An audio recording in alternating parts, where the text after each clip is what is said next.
Ebinabindi byagambwa Venerable Reverend Jerome Machiwanuka Sabadikoni w'obusabadikoni obwa Kasambya omu district ya Mubende aha kushaba kwa Nohiri aha kanisa ya Kasambya Church of Uganda.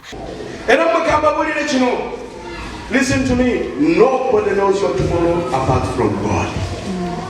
And if your parents doesn't know, tell your money and child, tell money and Yahweh.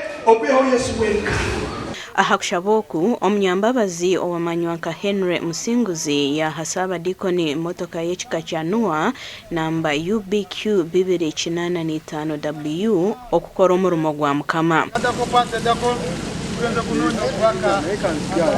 Reverend witu saba dikoni abaine motoka mbi kwabe nazo kushanga nagira aza bambakirga mu wamureba kugira utapana so twakora munonga ngati muhumuza kurenga twaronda motoka ejo tuwagimuhereza saba dikoni nagirangu motoka y'obusaba dikoni eyabire navuga ebire kuzire kandi yasima muhumuza ahabwo kumuha motoka ensya motoka y'obusaba dikoni eri nkuru ebinenteganisa munonga ebinefo buli zoba sente zimpaho bukanyenda kusima kola muhumuza kumpe motoka ensya ninsima Henry Muhumuza ekintu kyakuzire kwereza saba dikoni motoka tikyaburyuma abikiriza bayihanangirizibwa okwetantara okwejumbira omu byensi ebinabindi byagambwa aha St. Stephen's Cathedral omu kushaba kwayebemberwa Bishop w'obureberezi bwa East Rwenzori Diocese omu district ya Kamwenge.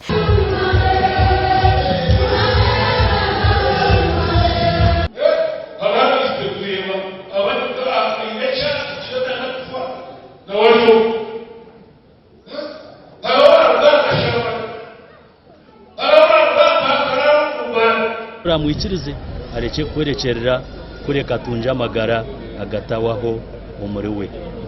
Ejo niyo nama ya Ruhange yatumire Yesu Kristo na izo munsi.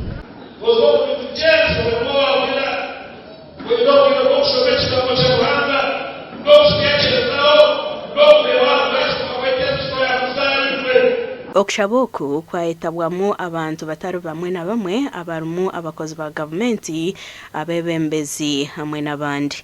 Niwo nashemererwa okushakwiriza bwo nashaba n'abana banje nabijukuru banje family yanje yona nashabona abayetabo mukushaboku hona bayonjera bahaburwa okuzahabuzora misho bw'abana babo omukihumure eki ngo habwo kubani kimaro bwire buringwa ngo kande minyeto ebasa kutunjira mu butandu tweheyo habwe tukore byakunda tusheze meze mihanda yituryo mu nsomu ubwire ku buryahika yagarukire abase ukutwikiriza nk'abantu abari kukizibumbisho Gasha kwa Philip Murangira na Anton Atwine.